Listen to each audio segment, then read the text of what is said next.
Our next speaker, some of you heard in the earlier presentation, is the president and founder of the Road to Purity. He has had this organization going for about 4 years. He develops materials and programs and works with these materials and these programs with deacons, priests, laity. He has put on multiple programs at the St. John Vianney Seminary, training the priests and seminarians there in the topic. He's the author of 5 books. He has imprimaturs of books from the Archbishop of Denver. And right now his organization is supporting like 600 parishes nationwide with the material, with the approach, with the things that he does. He's also certified counselor for people with addictions. He knows a lot whereof he speaks. And he has shared some very, very powerful testimony with us in the previous workshop, previous presentation. So we're looking forward to this one as well. Help me honor and welcome Dan Onyx.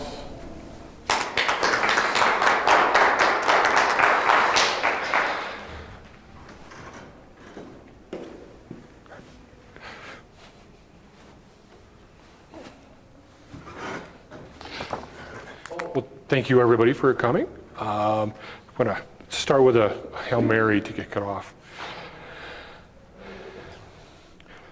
Hail Mary, full of grace, the Lord is with thee. Blessed art thou amongst women, and blessed is the fruit of thy womb, Jesus. Holy Mary, Mother of God, pray for us sinners, now and at the hour of our death. Amen. As Dom said, I am recording this. It will hopefully within a week be up on our website, roadtopurity.com. So you can see it there, share it, share the links or whatever you want at your heart's content. No charge, just information to be out there. This talk is not mic'd, so there's no speakers, there's no whatever. So if you can't hear me, just kind of point up. So hopefully I'll speak loud enough to get out here. Sometimes I tend to drift a little bit, but just kind of giving you a heads up on that to let me know if you can't hear. I want everybody able to hear. As Dom said, my name is Dan Ongst. I'm the president and founder of Road to Purity. And Road to Purity, the primary mission is awareness, education, and healing of pornography and sex addiction.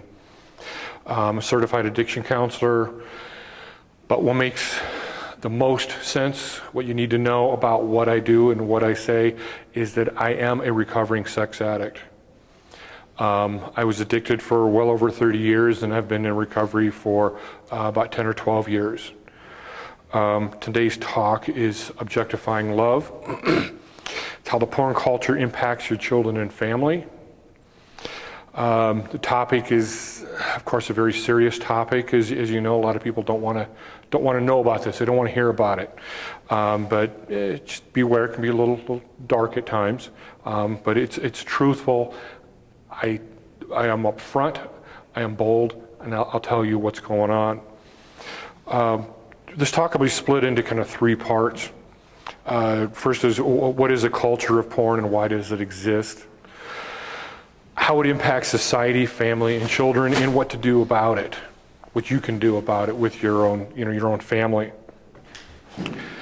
To start with the culture of what we are, or what the porn is, to understand it, we must first understand sexuality.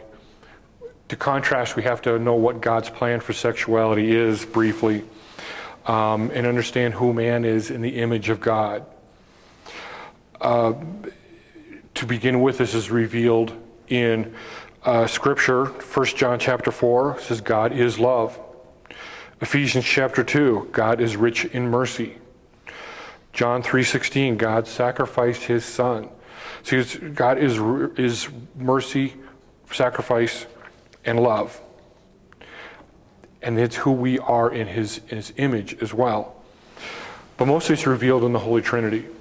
And this is some of the kind of theology of the body stuff, a little bit. So he's 3 parts, 1 person. We all know this is Catholic, Father and Son, Holy Spirit. He reflects this, though, in Genesis, where it says, a man leaves his father and his mother and clings to his wife, and the two shall become one flesh. Genesis also reveals that we are male and female.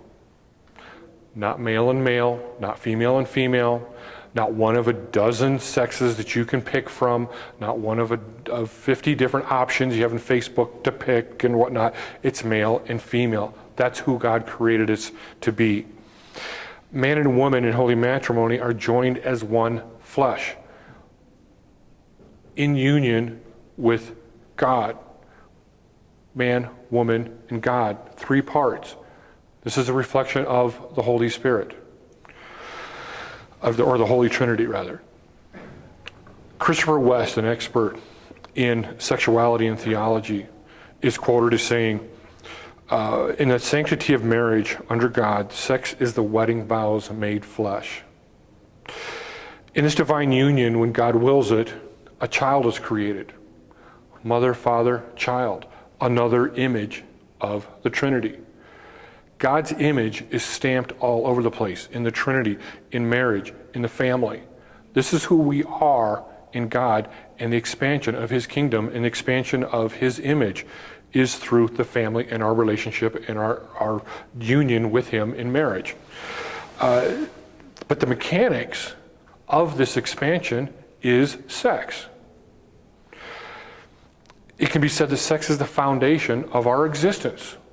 Without it, we don't exist. It's kind of obvious, right?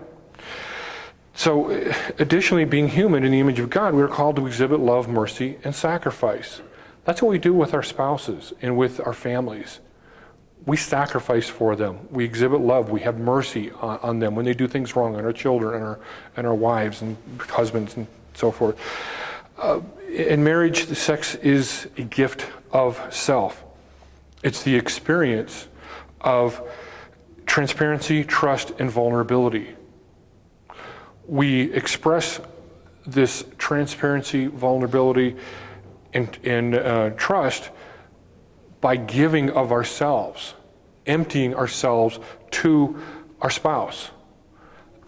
That's the love, that's the true trust that we have, the giving of ourselves to them. And that's what God did for us. He gave us a son. He loves us. We give ourselves to our spouse by emptying ourselves into our spouse and emptying to each other, and families are created. That's who we are in God, in His image. He wants us to engage in it. It's intensely pleasurable for a reason.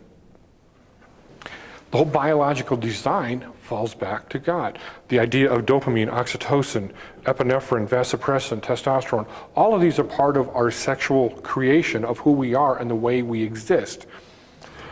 It's a cocktail that's designed to be addictive with our spouses in holy matrimony for bonding and for babies.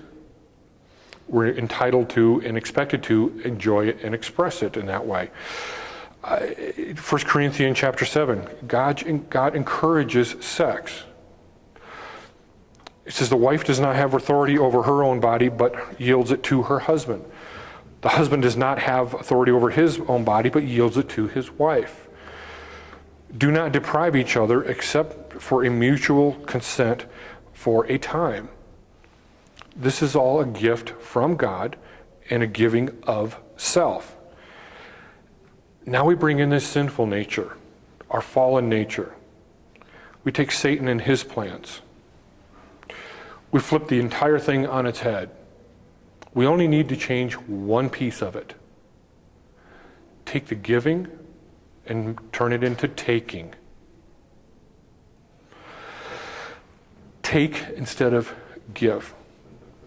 Take the sinful nature that we all know is we're all broken, we're all wounded.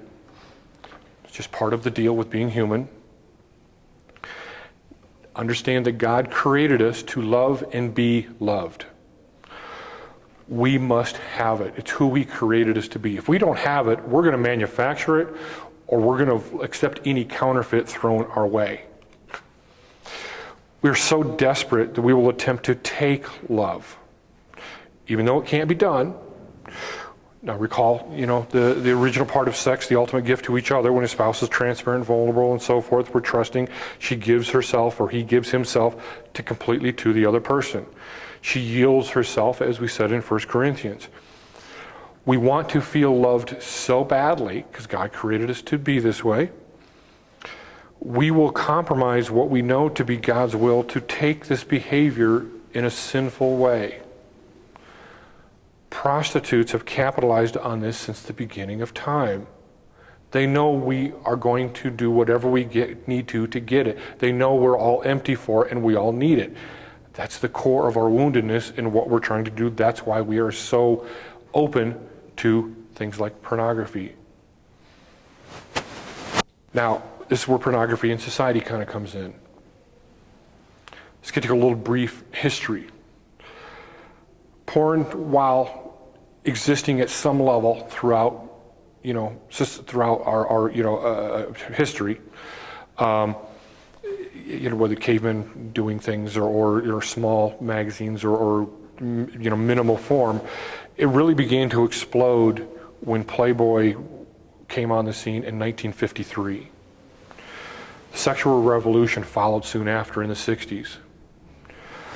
High-speed internet really hit its peak starting in the early 2000s. 2007, the iPhone was introduced, allowing streaming of video.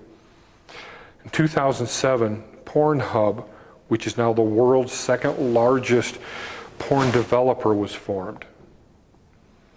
Now contrast this with, in 1951, The Lucy Show on TV. On that show, a married couple, Lucy and Desi in the show, to be in a bedroom, they had to be on separate beds, twin beds. They were on separate beds, sitting on the bed, fully clothed with their feet on the floor. That's as risque as it got in 1951. And they only showed married couples in this situation. There were not single individuals in bedrooms together. Now, 50 years later, the Kaiser Family Foundation, a research marketing foundation on TV data and so forth, shows that there's an average of 143 incidents of sexual behavior on primetime network TV each week. Not cable, not pay-per-view, but network TV. And 97% of these situations are in unmarried persons. And they're even not all male and female. In that 50 years, abortion has been legalized in the U.S. Abortion is accepted as a defended form of birth control. Babies are not created by God, but an inconvenient byproduct of our right to pleasure. Sex is not a gift, it's something to be taken, which is revealed in the fact that 88% of pornography exhibits some type of verbal or physical aggression or violence. 88%. Pornhub reports that there's an average of 120 to 150 million visitors daily on that one site. Total porn user base is estimated at somewhere between 300 and 400 million viewers daily. That's worldwide. 350 million people is the entire United States. It's like a whole country's looking every day. People don't get how big this is and how it's really infiltrating and affecting our society. God has been removed from schools and government. As we all see that. God is now prohibited to be part of sex education in the public schools. Even though the act of procreation represents His love and His gift, and children result from it, furthering His kingdom, no, they're not children, they're a byproduct of pleasure. Okay. The result of this yields the fact that 50% of men and 20% of women would anonymously say that they're addicted to pornography. 67% of men aged 18 to 35 engage in porn weekly. 11 million teens look at porn daily. The average age of first exposure to pornography is 9 years old. How far has this gone in a short, 50 or so years? We did a survey ourselves as Road to Purity. We were at a Catholic conference this last year. There's about 10,000 Catholic college-age students at this conference. We did a survey with a little over 400 of them. Among the several questions, one of the questions was, do you struggle with inappropriate sexual behavior? We defined inappropriate sexual behavior as pornography, masturbation, anonymous sex, or premarital sex. The results were 88% of young men and 81% of young women reported that they felt that they battled with inappropriate sexual behavior. And many of them reported they felt addicted as well. This is Catholic young men and women in Catholic schools. And these are ones going to a Catholic conference. They chose to be there. And this is what they're anonymously confessing to. For the parents, they're just saying, yeah, my kids are good. They're not doing. Think again. Porn is also progressive in that it's a dress rehearsal for prostitution. And it's kind of like, it's a gateway drug. Well, in a way it is. I have personal knowledge and experience in this area as well. Luke Gilkerson of Covenant Eyes is quoted as saying, porn is a digital prostitute. And there's a couple of facts on this as well. The Polaris Project Foundation, which is an anti-sex slavery organization, they report that there's over 9,000 illicit massage parlors in the United States. Those are essentially whorehouses. There's at least 150 here in Colorado Springs area and 200 to 300 in the Denver area. I can personally tell you that information is accurate. They're there. They wouldn't be there if the market wasn't there for this. There have been massage parlors in the past and they've been around, but there's been a 400% increase in them in the last 15 years.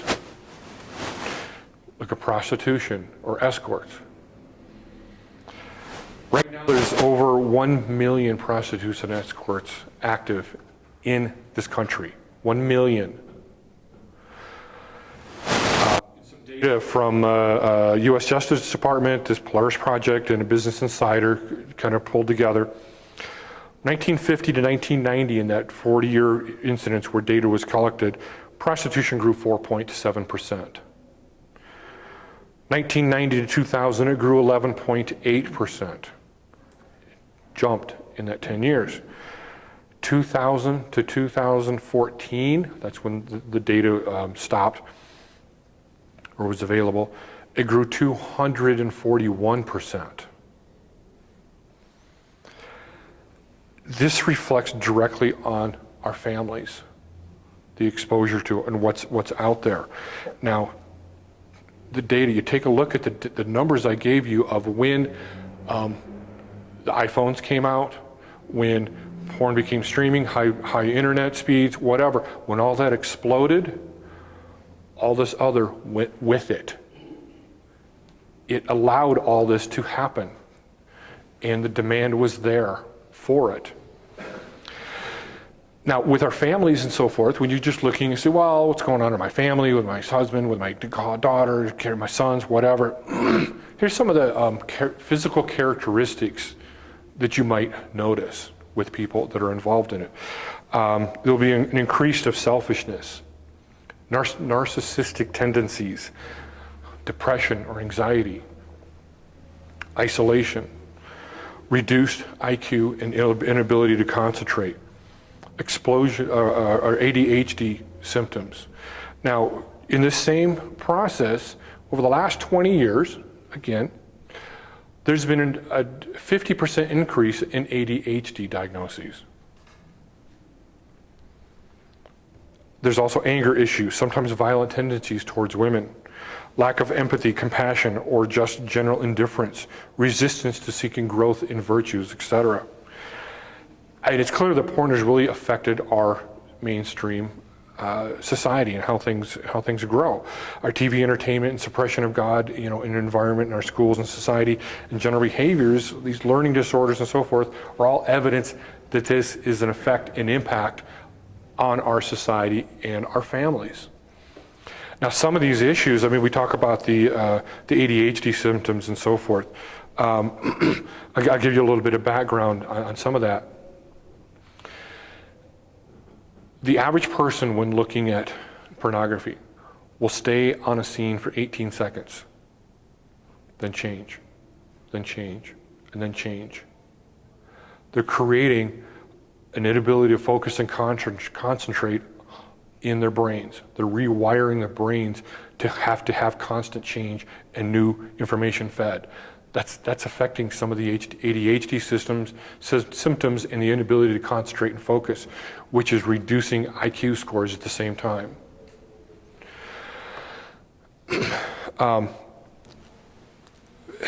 Guys, basically porn is a perversion of authentic intimacy and authentic sexuality that God designed. Plain and simple, pornography is a spiritual disorder that Satan is the architect of that disorder. Porn is a weapon of perversion and this disorder. It's his prey. He knows who we are sexually. He knows this is our focus. This is who God created us to be. And he knows that he can play on that to pull us out from our selfishness, play on our woundedness. Oh, I gotta have love. I need it so bad. Well, here's the counterfeit. Here's what you need, and pull us into a sinful nature, trying to take this love because we don't have it. We didn't grow up with it. We're not getting it appropriately, in our lives because of society and the way things are affected. It all plays together. It all snowballs. Take this into consideration also, because we're talking about stress and hopelessness. With this is part of the symptoms that create the demand. Since March 1st, kind of COVID-19 timeline, porn use is up by 50% worldwide. The isolation, the stresses, everything. That's the medication they're going after. That's what they're doing. And I told you about this organization, the second largest one, Pornhub. In March, they came out publicly and said, the citizens of Italy, they were the hardest hit first, if you remember, we're making premium content available to Italy citizens for free. This is an effort to keep you company while you're at home. This is their angle. They're playing on the keep you company, to keep you happy, to keep you, with this false intimacy, with this false love. They know exactly what they're doing.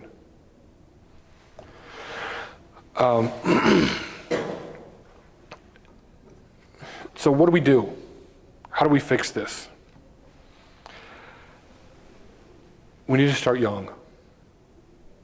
And in reality, you can start at toddler age. There's that theology of the body, learning theology of the body. There's plenty of books. Actually, I think it's Monica Aschauer. She's got a workshop all day tomorrow, theology of the body stuff. I encourage you to check hers out. She has books, toddler books, that's TOB for toddlers, 2 and 3-year-olds. It talks about, this is my body, this is a gift from God, I am a gift from God, and starts learning about God and who you are and how you exist.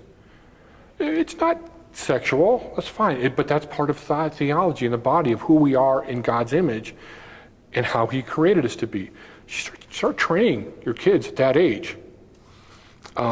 Teens, anything older. Christopher West is one of the individuals that I was most affected by. There's a lot of other great people out there, Jason Everett, Matt Fradd, so forth as well. But there's a lot of theology of the body materials. He's got a whole theology of the body for teens, like video package and workbook and lesson program that you can do.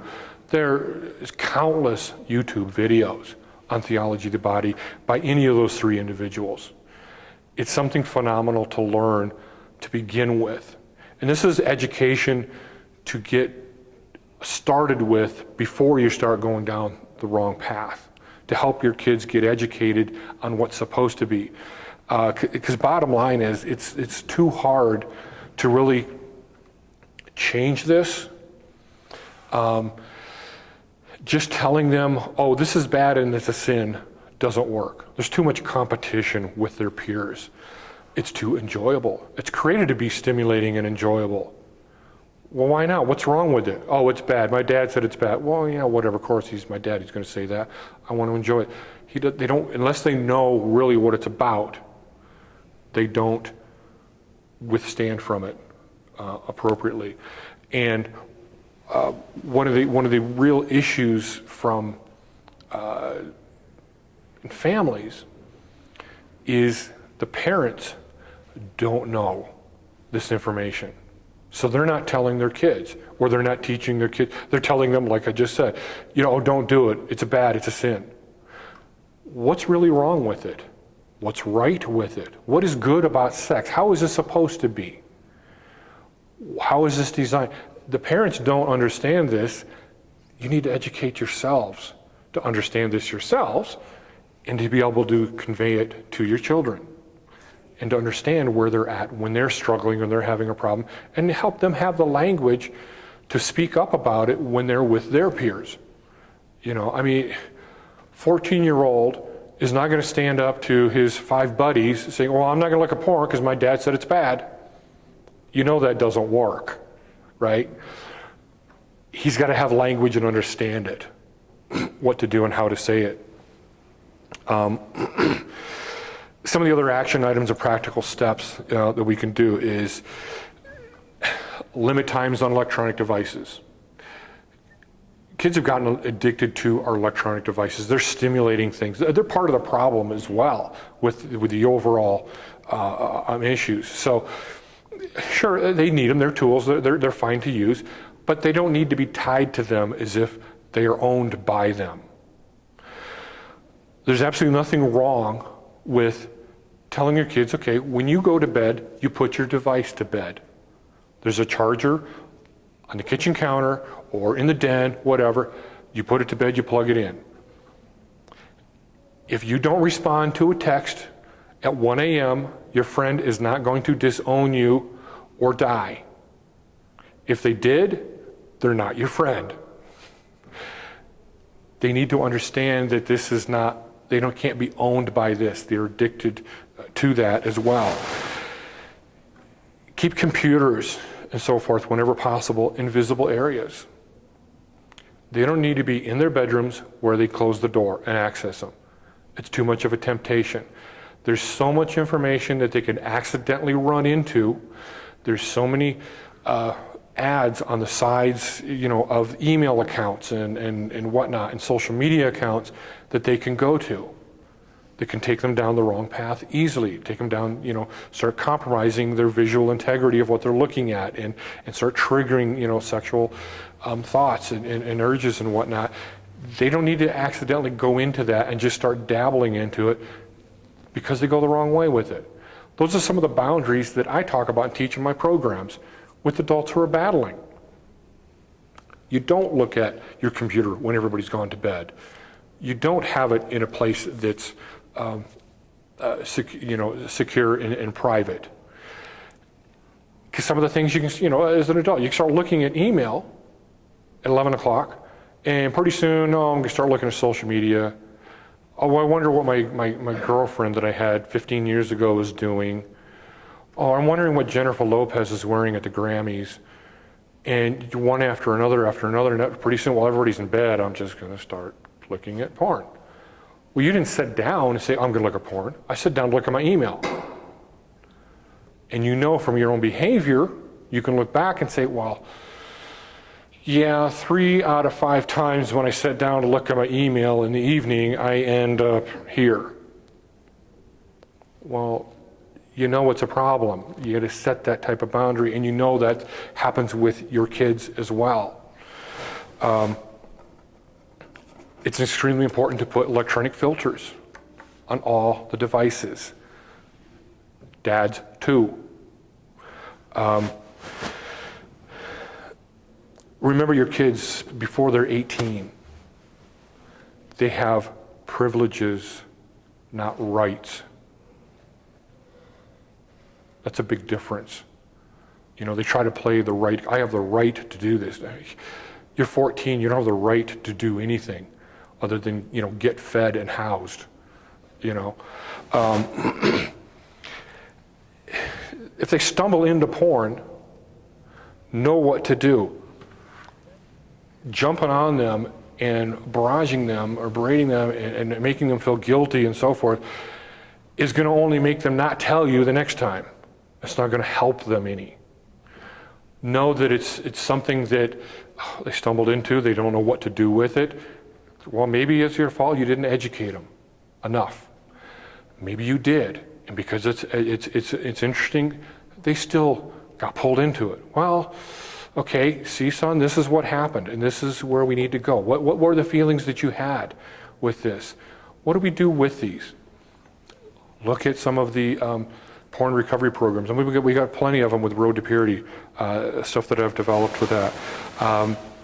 And if you find that they're truly getting into a compulsion or addiction, get help. This is not something you do alone. This is not something, especially an uneducated person tries to guide them through. And whether it's a program or counseling, or it's some type of app or other information or book that they can read, help them get through this and work it out. The one thing we need to understand, for the most part, porn is not the problem, it's a symptom. I talked earlier about the woundedness or the brokenness that we all have. We all have a craving to be loved. Every single one of us is broken or wounded. Your kids are too. I don't care how good a parent you are, you messed up your kids. Which is part of life. We're messed up, we mess up our kids, that's the way it works. They got their own problems. So when they look at something as powerful as sexuality and know that, oh, this innately represents some kind of love or affection or something that I want, they're drawn to it very quickly. And even as an accident, it's still something that pulls. It affects the brain. It starts stimulating the dopamine, the vasopressin, several other chemicals in the brain that's designed for the sexual behaviors. It stimulates these, the pleasure centers, they go up. It's enjoyable, whether they intended to or not. It's just part of biology. So they need to know what to do with that, and we as parents need to know how to redirect that or how to talk to them about that. They need to go into their future lives knowing that, well, sex in its design under God is a good thing. They don't want to bring into marriage that sex is a shameful, embarrassing, sinful thing in the bedroom with their spouse, because that's not what God said. It's that way outside of their marriage. You know, because it's so destructive and so many problems with it. Some of the other things you can do is, like I said, you can get help. We have lots of programs with Road to Purity on this. We have stuff that can be done individually. We have stuff that can be done with families. We have integrity group programs. We've even got one called Restoring God's Foundation that's designed for a small group, like, 5-6 people. In a church setting or something like that, but you can do it at home, and we even have a previous version of it that's cheap. It's $20 at our booth. It's got the pair of books that you can go through a workout with your kids as well. It's designed to be a 35-week program, but you can kind of pick and choose the things that kind of work through, with your family, and still get a ton of education, not only on sexuality, the sacraments brought into, how that affects us and our behaviors, and then the second half of the program talks about all of our behaviors, what we do, why we do them, our false identities, our ideas of I feel insignificant and incompetent, and how that affects my choices of actions. Authentic intimacy. One of 8 building blocks of intimacy is physical sex. There's a lot of other places to get intimacy, feel connected, feel proper with friends, with your family, with your kids. I mean, the parents can learn about this with themselves and then help their kids with it as well. So, there's materials there. We have an online program that you can go through individually. So, there's a lot of materials, with that. Mostly what I have in what I'm presenting right now. I will be here for a little bit for questions. We have a little bit of extra time. I want to let you know that I'll be here Friday as well. I've got 2 more talks on Friday. One is, so what's wrong with porn anyway? It's kind of the thing where the kids say, well, what's wrong with porn?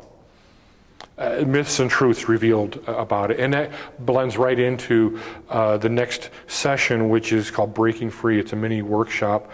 Kind of help someone you love to freedom. It's more details on steps of what to do to get through that. Like I said, we have materials out at the vendor area. Hey, got to plug this. We are a nonprofit. By definition, that means we need money and we don't have any. So that's the fact. We have a jar out there and donations and envelopes and stuff. So that's always welcome. But that's what I have, and thank you for that. And for the next 5 minutes, does anybody have any questions right off that you? I'll be available after to talk as too if you don't want to ask. Do you have to pay to get on these porn sites? No. They have, a lot of them have premium content that you do pay for, but the majority of them is free. And that's what's very interesting. People say, well, porn's free. How can they make so much money? Yes, a ton of porn is free. But the porn industry, as a combined total, still makes more money than the top 3 automakers combined. So what, 5% of their content is that much money? It's just mind-blowing how big it is. I mean, there's literally tens of thousands of videos out there on these sites. The content is just mind-blowing how big a problem it is, what's going on. I have a friend who's been addicted forever to porn, and he was telling me that he bought into 348 channels of it worldwide on his TV. Are there really that many channels? I would suspect so. That I can't say for sure. I don't, because of where I'm at, I know a lot of what's out there, but I don't research to that extent to say, well, how many channels can I get? But I know there's enough of it to where that sounds like a lot, but I wouldn't say, oh no, that's not true. It very well could be. I was just like, that's not possible. It very well could be. I mean, it might be versions of channels within the same provider or something, Anything else? How do they monetize it if it's mostly free, or are there ads? There's a lot of ads. There's advertising for premium content. There's links to other pay-to-type programs. Like I said, pornography is a dress rehearsal for prostitution. I talked about that. So there's a lot of organizations out there that do like hookup sites and those kinds of things. And I'll even give you one little statistic of something that blew me away. There's an organization called Ashley Madison. It's a site that's designed to be a hookup site for cheating, whatever. That's what it's for. Several years ago, somebody hacked into their site and made their database public. There were senators, actors, famous people, all kinds of stuff on it. I mean, it was a big deal. There was people committed suicide over this. It was a problem.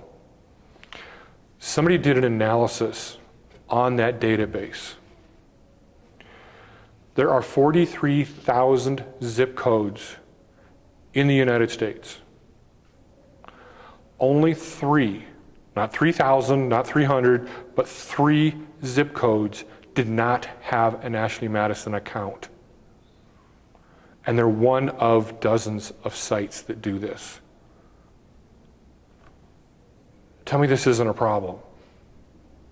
I mean, it's monstrous, and it's right under our nose. It's to me, something that's that big and that effective and takes down that many souls, and it's right under our nose, and we don't really see it. There's only one entity that can make something that powerful and that destructive, and that's Satan. And we know that's what this whole thing is demonic. It's going to rise to destroy our souls.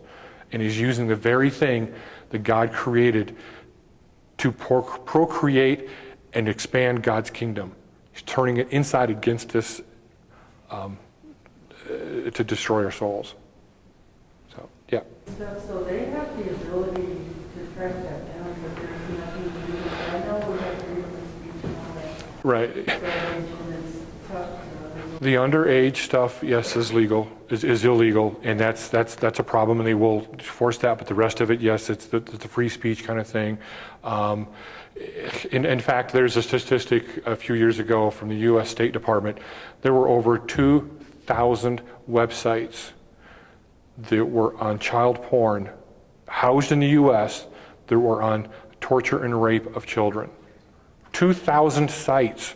This is from the U.S. State Department. This is not something somebody made up. This doesn't exist if there's not a market for it. It's too big for the most part for them to really handle. I mean, there's small things they do to make us think they did. There was a site called Backpage that we all heard about, and there's also areas of Craigslist that used to have this, to where people would advertise, for sexual relations and hookups and those kinds of things, and prostitutes would advertise on Backpage, and the feds went in and shut it down. Tons of media coverage on it, tons of news. Yes, they made a big dent and whatever, and it's like, no, you didn't. You did nothing. This was for show, to say that we were doing something. They did nothing. Do you travel around and talk? I do. I'm doing more and more of it. Yeah. You've been doing it for 4 years. I've been doing the speaking for a year and a half. Yeah, I've been doing this full time for a year and a half.